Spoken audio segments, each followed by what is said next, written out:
Friedrich Nietzsche once said, "Poets are shameless with their experiences. They exploit them." And perhaps he's right. I mean, it certainly seems like what I'm doing. Drawing from my own life and my own experiences to write something in a very specific way, with a very specific set of words and a very specific imagery.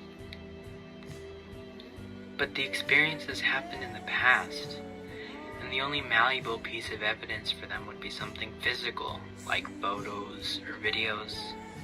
Except my life isn't a documentary. Rather, these poems serve more so as a retelling of specific life events displayed in a very specific way.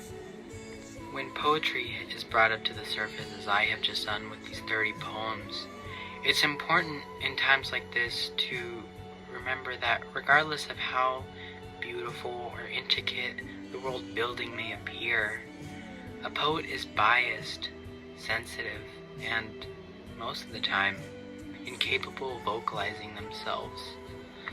So just keep that in mind as you dive headfirst into some of my most expository work yet. In reality, there are two poets of this book, my heart and my mind. Each organ has its own rhythm, velocity, and pacing. Sometimes, in a blue moon, they express in unison to create something unseen. But one organ will often lead the other throughout his or her life.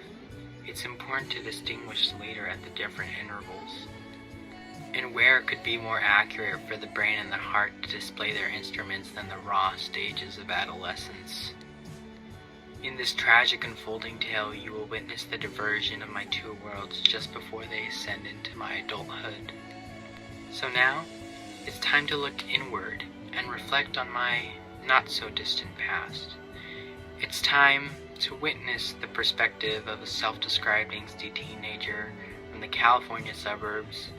It's time to put that biology class to use and remember the functions of the heart and the mind and the role that they play in complex human beings.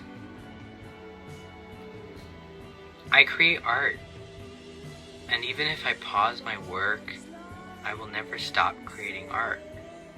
Because, for me, art is survival. Art is the reason for the cosmos. Art is the reason for flipping to the next page. For the heart and the mind are more interconnected than you might think. They drive you to madness faster than if you blink.